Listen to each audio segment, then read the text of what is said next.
Hello everyone, कैसे हो आप लोग। Welcome to coding simplified space. और ये है हमारा डीएसए का सिंप्लीफाइड सीरीज। पिछले वीडियो में हमने पढ़ा था टर्नरी ऑपरेटर और लूप्स। आई होप आपने वो अच्छे से गो थ्रू किया है और असाइनमेंट भी बनाया है। अगर नहीं तो जाओ यार उसको पहले पढ़ो, फिर आते हैं इस पे। तो इस वीडियो में हम लोग फंक्शंस एंड फंक्शन ओवरलोडिंग के बारे में समझें। फंक्शंस जो है वो एक बिल्डिंग ब्लॉक्स के तरीके का काम करता है सी प्लस प्लस के कोड में। अगर कोई एक स्पेसिफिक फंक्शनैलिटी चाहिए हमें, एक फंक्शन में डाल दें उस कोड को, और उसको हम कहीं भी यूज़ कर सकते हैं किसी भी तरीके से, जितनी बार यूज़ करना। तो लेट्स गेट स्टार्टेड। तो आज हम पढ़ रहे हैं फंक्शंस, जैसा कि मैंने बताया ये है फंक्शंस। फंक्शंस क्या है? फंक्शन जो है वो एक बिल्डिंग ब्लॉक के तरीके के हैं सी प्लस प्लस प्रोग्राम में, जो कि कुछ स्टेटमेंट्स कंटेन करेंगे, राइट, जो आपने लिखा है, या फिर कोई लॉजिक कंटेन करेगा जिसको कि आपको यूज़ करना है। तो उस फंक्शन को कॉल करो और यूज़ करो, और वो फंक्शन जो है ना उसको आपने बना लिया तो कहीं भी कितने भी बार यूज कर सकते हो। अब मान लो ये कोड है आपका, जैसे इंट मेन हो गया ये आपका। अब मैंने कहा कि दो इंटीजर्स को आपको ऐड करना है। क्या करेंगे आप? इंटीजर लोगे ए, मान लो इसमें 10 है, बी है, बी में मान लो 20 है, और इसके बाद आपने यहां पे प्रिंट कराना है। अगर मान लो तो प्रिंट करा दिया सी आउट ए प्लस बी, यहीं पे ऐड कर दिया आपने और इसको कर दिया एंड एल। अब मान लो आपको फिर से मैंने बोला प्रिंट कराना है, तो फिर से आप लिखोगे ए प्लस बी, फिर से प्रिंट कराना है कहीं और, फिर से लिखोगे आप। तो इतने बार आपको लिखना है, तो अभी तो छोटा है तो चलो आपको कोई प्रॉब्लम नहीं है। अगर मान लो यही आपको 10 डिजिट्स का करना है तो क्या करोगे? बार बार आपको लिखना होगा C out, right, A plus B plus C plus D plus E plus F, इस तरीके से लिखते चले जाओगे आप हर बार। तो इतना आपको लिखने की जरूरत नहीं है। फंक्शंस का यूज करके ना हम जहां भी चाहिए उसको कॉल करा सकते हैं। तो पहले तो हम लोग समझते हैं कि फंक्शन का सिंटेक्स क्या होता है। सिंटेक्स देखते हैं। तो सिंटेक्स जो है फंक्शन का, यहां पे लिखेंगे हम लोग पहले तो रिटर्न टाइप। रिटर्न टाइप ये क्या होगा? इंट, फ्लोट, डबल, कैर, जो भी आपको रिटर्न कराना है जिस भी टाइप का वो। जैसे यहां देखो इंट मेन है ना, तो ये एक रिटर्न टाइप है। ओके, रिटर्न टाइप दे दिया। अब यहां पे लिखेंगे हम लोग फंक्शन का नाम, जो भी आपको नाम देना है। और ये हो गया ब्रैकेट्स। अब इस ब्रैकेट्स के अंदर हम लोग पैरामीटर्स भी देते हैं, बट अभी विदाउट पैरामीटर हम लोग समझते हैं। ये हो गया कर्ली ब्रेसेज, और यहां पे हम लोग लिखते हैं फंक्शन बॉडी, इसको कहते हैं, जिसके अंदर आप लिखोगे लॉजिक और रिटर्न करोगे जो भी आपको रिटर्न करना है इस रिटर्न टाइप का। चलो एग्जांपल से समझते हैं। ये हटाते हैं हम लोग, यहां पर जाएंगे और यहां एक फाइल ले लेते हैं हम लोग functions.cpp का। क्विकली हैश इंक्लूड करेंगे IO stream name space standard and then int main return 0। अब सपोज करो कि तुम्हें प्रिंट कराना है कुछ, let's say C out hello coders.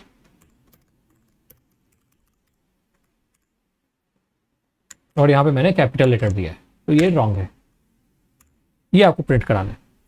अब बार बार आपको मान लो ये जरूरत पड़ रहा है कोड में बहुत जगह पे, तो हर बार आपको क्या करना होगा? सी आउट हेलो कोडर्स वो लिखना पड़ेगा, राइट। अब आपको पता है कि ये आपको बार बार यूज करना है, तो आप फंक्शन बनाओगे। अब फंक्शन का सिंटेक्स क्या था? पहले तो रिटर्न टाइप आता है। अब तुम्हें यहां प्रिंट कराना है, राइट। तो तुम्हें कोई एज अ रिटर्न में वैल्यू चाहिए नहीं। क्या रिटर्न करोगे? इंटीजर रिटर्न करना है? नहीं, तुम्हें बस एक प्रिंट कराना है, राइट, सी आउट स्टेटमेंट। तो जब कुछ नहीं रिटर्न करना है तो क्या हम लोग यूज करेंगे? याद करो, वाइड यूज करेंगे। जब हमें कुछ रिटर्न नहीं करना होता है तो वाइड का यूज होता है। और उसके बाद हम लोग यहाँ पे फंक्शन का नाम लिखेंगे, लेट्स से प्रिंट फंक्शन, आप कुछ भी नाम दे दो। इसके अंदर हम लोग फंक्शन के बॉडी में हम लोग लिख देते हैं जो भी आपको प्रिंट कराना है, let's say hello coders, then end L. ये हो गया आपका फंक्शन। अब यहां पे इस प्रिंट की जगह पे हम लोग क्या कर सकते हैं? सीधा हम लोग फंक्शन कॉल कराएंगे। फंक्शन कैसे कॉल कराते हैं हम लोग? फंक्शन के नाम से। तो फंक्शन का नाम क्या है हमारा? Print function. ये हो गया, और ये पैरेंथेसिस, यही पहचान है फंक्शन की। तो इसका मतलब हम लोग फंक्शन को कॉल करा रहे हैं। जैसे ही इसको रन करेंगे हम लोग तो हमारा कंपाइलर इंट मेन के अंदर आएगा, इसको देखेगा, ओ ये तो फंक्शन है, तो ये डायरेक्टली इस फंक्शन में घुस जाएगा। फंक्शन में घुसने के बाद ये आएगा, देखेगा ओ ओके ये तो एक प्रिंट स्टेटमेंट, बस इसको प्रिंट करा के खत्म, दैट्स इट। इसको रन करते हैं एंड सी हेलो कोडर्स आ गया हमारा, समझ गए आप। अब ये तो हमने लिया विदाउट रिटर्न टाइप, नॉर्मल सा फंक्शन हो गया प्रिंट कराने के लिए। अब हम लोग ऐसा फंक्शन लिखते हैं जो कुछ रिटर्न करे। तो मान लो इसको हम लोग करते हैं कमेंट, और यहां पे एक फंक्शन लिखेंगे जो कि हमको रिटर्न करेगा कुछ नंबर, लेट्स से 100। ओके, तो 100 रिटर्न करना है, ध्यान रखो। तो क्या है 100 एक इंटीजर है, तो यहां पे हम लोग को रिटर्न में इंटीजर लिखना है एंड देन लिखते हैं कोई फंक्शन का नाम कुछ भी, गेट 100 पैरेंथेसिस यहां पे। अब देखो हमें रिटर्न करना है, कुछ प्रिंट नहीं करना है, करेक्ट। तो यहां पे एक बनाते हैं इंट रिजल्ट इक्वल्स टू 100 और इसको हम लोग रिटर्न कर देते हैं एज अ रिजल्ट। खत्म हो गया फंक्शन हमारा। और अब मान लो और हमें इसको प्रिंट कराना है, प्रिंट कराने के लिए यहां क्या करेंगे, सी आउट किया हमने, अब फंक्शन को कॉल कराना है, तो गेट 100 पैरेंथेसिस के साथ एंड एल। तो रन करते हैं, ये देखो 100 हमारा आ गया। क्या किया इसमें, इंट मेन में कंपाइलर गया, सी आउट में गया, ये देखा गेट 100, ओके ये फंक्शन है, डायरेक्टली ये फंक्शन में चला गया। यहां पे आएगा, इसने देखा रिजल्ट में 100 सेव हो रहा है, ओके, और फिर उसको देखा ओ रिटर्न में रिजल्ट को रिटर्न कर रहे हैं, ये रिटर्न कर दिया। तो इसके जगह पे जो रिटर्न किया हमने 100 वो आ गया, वो प्रिंट हो गया, सिंपल। ये था हमारा रिटर्न कैसे करते किसी भी वैल्यू को एक फंक्शन से। अब हम लोग समझते हैं पैरामीटर्स कैसे पास कराते कोई भी फंक्शन में। तो उसके लिए हम लोग आते हैं यहाँ अपने नोटपैड पे और यहाँ समझते हैं। तो जब हमें कुछ पैरामीटर चाहिए या आर्ग्यूमेंट्स पास कराना है फंक्शन में, जैसे मान लो तुम्हें एक ऐड फंक्शन ही बनाना है जिसमें कि 3 नंबर्स को तुम्हें ऐड करना है, तो उस फंक्शन में तुम्हें कुछ चाहिए होगा ना कि क्या नंबर्स ऐड कराने हैं। फंक्शन कॉल कराओगे तो फंक्शन को कैसे पता चलेगा कि कौन से नंबर्स ऐड कराने, कुछ भी तो नहीं कराना है ना, तुमने जो दिया नंबर उसी को ऐड कराना है। तो उसके लिए हम क्या करेंगे, यहाँ पे सबसे पहले तो रिटर्न टाइप तो रहेगा ही, रिटर्न टाइप, उसके बाद नेम, फिर ये रहा पैरेंथेसिस का स्टार्टिंग। इसी पैरेंथेसिस के अंदर हम लोग लिखेंगे आर्ग्यूमेंट्स या फिर बोलो पैरामीटर्स। तो पहले तो यहां लिखेंगे टाइप और फिर नेम, नेम 1, ये कर दो type 1, type 2, name 2, type 3, name 3 and so on. जितने तुम्हें पैरामीटर्स देने तुम दे सकते हो, इसमें कोई लिमिट नहीं है। और ये देखो ध्यान से, टाइप 1 टाइप 2 इसका मतलब क्या है, तो फंक्शन के अंदर ये जरूरी नहीं है कि तुम्हें एक ही तरीके के पैरामीटर्स पास कराने हैं। मतलब इंटीजर कर रहे हो तो इंटीजर ही कराने हैं, ऐसा नहीं है। इंटीजर के साथ साथ तुम फ्लोट भी करा सकते हो, कैरेक्टर भी करा सकते हो, स्ट्रिंग भी करा सकते हो, या फिर सिर्फ इंटीजर भी करा सकते हो। तो ध्यान रखना है आपको बस कि उसका जो टाइप आप दे रहे हो वो सही होना चाहिए। तो अब इस पे एक एग्जाम्पल देते हैं हम लोग, ऐड का फंक्शन बनाते हैं जिसमें कि 3 नंबर्स हमें चाहिए और वो 3 नंबर्स को वो ऐड करें। इसको कर दो कमेंट,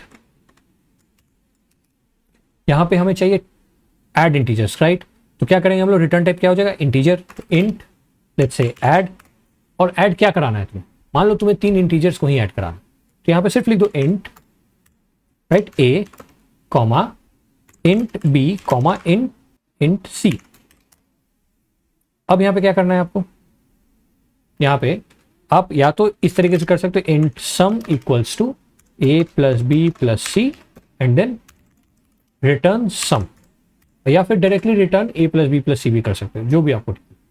ये हमारा फंक्शन हो गया। अब इसको कॉल कैसे कराएंगे, यहां पे मान लो हमने दिया int x equals to 10, y equals to 20 and z equals to 30। अब ये वैल्यूज तुम यूजर से भी ले सकते हो, क्या वैल्यूज तुम्हें देना है और उसको पास करा सकते हो। अब ये वैल्यूज तो हमने दे दिया, अब यहां पे हमें ऐड कराना है मान लो और उसको प्रिंट कराना है। तो सी आउट में हम लोग कर रहे हैं ऐड ब्रैकेट पैरेंथेसिस, पहला पैरामीटर जो आपको चाहिए 10, फिर दूसरा 20, फिर तीसरा 30। ये हो गया हमारा कॉलिंग ऑफ दैट फंक्शन। तो क्या होगा, कंपाइलर चला, कंपाइलर यहां आया, ये देखा इनिशियलाइज कर दिया इसने, फिर सी आउट में क्या देखा ऐड, ओ ऐड में जाएगा ये फंक्शन में, इंट ए पहले पैरामीटर में ये 10 को सेव करेगा, दूसरे में 20 को, तीसरे में 30 को, और तीनों को यहां पे सम करेगा, रिटर्न कर देगा। और जैसे ही वो रिटर्न करेगा वो आ जाएगा यहाँ पे ऐड की जगह पे। And it will print it. Test करते हैं और ये देखो हमारा वैल्यू आ रहा है 60। तो ये था हमारा पैरामीटर्स, किस तरीके से हम पैरामीटर्स को फंक्शंस में पास कराते हैं।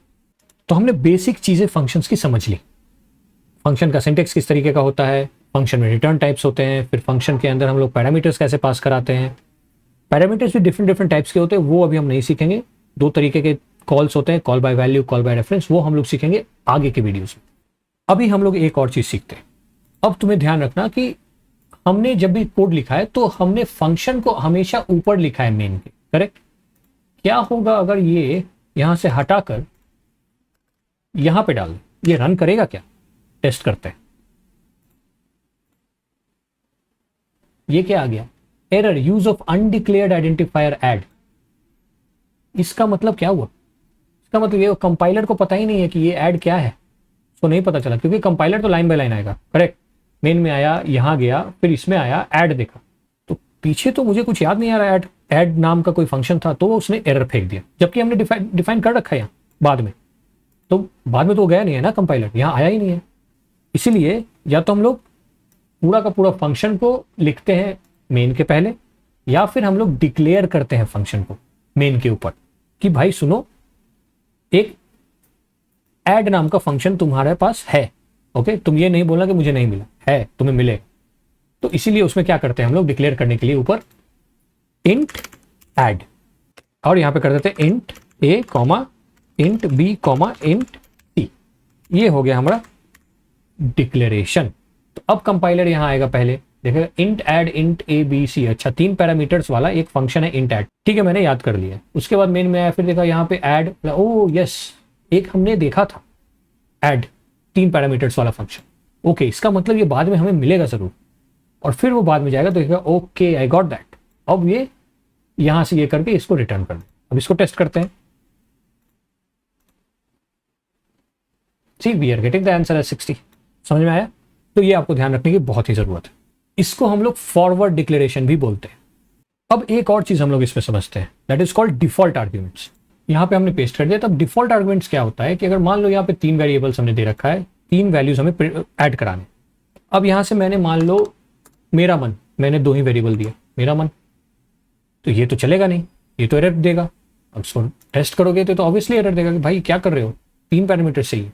देखो दे रहा है ना, C requires 3 arguments but 2 were provided. और तुम एज अ कोडर अगर चाहते हो कि तुम्हारा कोड फटे नहीं, रन करे, तो उसके लिए तुम यहाँ पे एक डिफॉल्ट आर्ग्यूमेंट दे सकते हो, कुछ भी नंबर जो भी तुम्हें चाहिए, लेट्स से एज अ 200 और 0। तो यहाँ पे अगर मान लो 200 दे दिया हमने, या फिर 0 दे दिया, तो 0 से तुम्हारा एडिशन इफेक्ट नहीं होगा। लेकिन मैं मान लो मेरा मन 200 दिया। अब इसको अगर हम लोग सेव करके टेस्ट कर ले, तो सी हमारा कोड एरर थ्रो नहीं कर रहा है, and it is picking this default argument, default value, और तुम्हारा जो फंक्शन का काम है वो करके चुपचाप से रिटर्न कर देना। कंपाइलर को कोई दिक्कत नहीं हुई, और ये 230 प्रिंट करा दिया। तो ये होता है हमारा डिफॉल्ट आर्ग्यूमेंट। अब हम लोग लास्ट टॉपिक आज का समझते हैं, that is called function overloading. तो फंक्शन ओवरलोडिंग का मतलब होता है कि हम मल्टीपल फंक्शंस को डिफाइन कर सकते हैं सेम नाम के साथ, ओके। लेकिन बोलोगे यार फिर तो कंपाइलर कंफ्यूज हो जाएगा, तो उसका भी एक तरीका होता है फंक्शन ओवरलोडिंग। तो कंपाइलर तो कंफ्यूज हो गया ना कि भाई एक नाम का 2 फंक्शन कैसे समझ में आया कि किसको कॉल करना है। तो फंक्शन ओवरलोडिंग के भी 3 तरीके होते हैं। पहला जो है वो होता है बाय हैविंग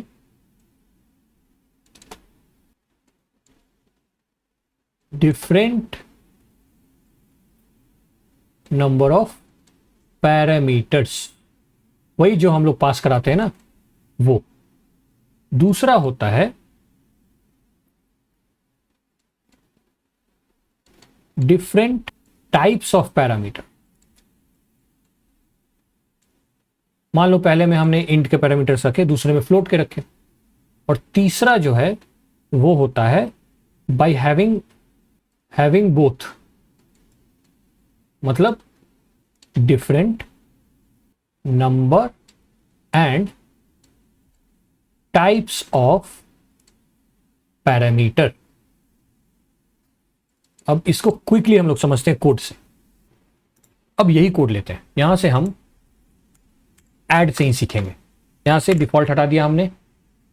अब देखो, जैसा पिछले क्वेश्चन में हम लोग डिफॉल्ट आर्ग्यूमेंट समझ रहे थे, अगर मेरा मन है, मान लो मैं 2 ही नंबर्स का ऐड कराना चाहता हूं और तुम्हें डिफॉल्ट आर्ग्यूमेंट भी नहीं देना, तब क्या कर सकते हो? तब यहां पे तुम करोगे, ठीक है, मैं एक इंट ऐड और बना देता हूं फंक्शन, जिसमें int A and int B रहेगा, सिर्फ 2 पैरामीटर्स हैं। और यहां पे मैं सिंपल रिटर्न करा देता हूं ए प्लस बी। अब इससे क्या होगा कि तुम अगर मान लो 2 पैरामीटर्स ही पास करा दे यहां पे, तो कंपाइलर क्या करेगा, इंट मेन में आया, इंट मेन के पहले कहां गया भाई, यहां से आ रहा है ना वो, उसने देखा ओके एक ऐड का फंक्शन है 2 पैरामीटर्स का, फिर नीचे आया, बोला ओके ऐड ही का फंक्शन है, ऐड नाम का ही 3 पैरामीटर्स वाला, मतलब फंक्शन ओवरलोडिंग हो रहा है यहाँ। फिर आया वो इंट मेन में, यहाँ पे वेरिएबल्स देखा, फिर देखा कि ऐड कॉल हो रहा है, फिर देखा वो कितने पैरामीटर्स वाला कॉल हो रहा है, 2 पैरामीटर्स वाला। ऊपर जाएगा, देखेगा कौन सा कॉल कराना है, तो ये वाला, इसमें जाएगा, ऐड होगा, रिटर्न करेगा, दैट्स इट। अब इसको अगर हम लोग टेस्ट कर ले तो ऑब्वियसली रन करेगा एंड 30 इज द आंसर। तो ये हो गया हमारा function overloading by different number of parameters. अब मान लो यहां पे मैं करता हूं float f1 equals to 10.2 and then f2 equals to 20.3। अब मैं बोलूंगा कि मुझे इसका एडिशन चाहिए, तुम क्या करोगे, बोलोगे ठीक है एक काम करते हैं, यहां पे मैं इंट ऐड लिखूंगा और डिफरेंट टाइप्स ऑफ पैरामीटर करूंगा। तो float A, float B, A B की जगह कुछ भी नाम दे सकते हो, that is up to you. और यहां हमने सेम रिटर्न कर दिया ए प्लस बी। फिर से कंपाइलर ने चलना शुरू किया, यहां से बोला ठीक है एक ऐड का फंक्शन है 2 पैरामीटर इंटीजर वाला। फिर आया नीचे, बोला okay same number same name का फंक्शन 3 पैरामीटर्स इंटीजर का, ठीक है। फिर आया नीचे, फिर देखा ओ एक और ऐड, लेकिन इस बार फ्लोट वाला 2, ठीक है 3 है मेरे पास। नीचे आएगा, यहां देखेगा, यहां पे एक चेंजेस कर देता हूं मैं, f1 एंड f2, बस। अब वो देखेगा यहां कि सी आउट ऐड कॉल हो रहा है f1 f2, सीधे वो देखेगा ओके फ्लोट वाला पैरामीटर्स पास हुआ, वो कहीं नहीं जाएगा, वो जाएगा सीधे इसमें, ऐड करेगा, वैल्यू रिटर्न करेगा, सिंपल। इसको टेस्ट करते हैं। एक गलती की है मैंने, एरर आ रहा है, क्यों एरर आ रहा है ये देखो, मैंने फ्लोट एडिशन किया और इंट रिटर्न करो, यहां पे फ्लोट होगा ना,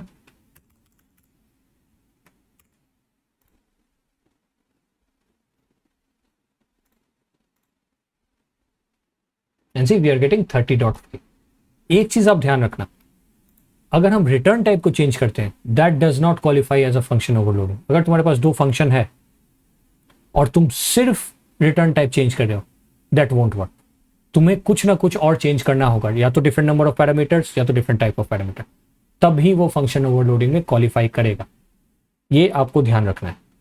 तो आज हमने सीखा फंक्शंस, फंक्शन का सिंटेक्स, किस तरीके से फंक्शन हम लोग लिखते हैं, रिटर्न टाइप होता है, नेम होता है, देन फंक्शन बॉडी होता है, फिर उसके बाद हम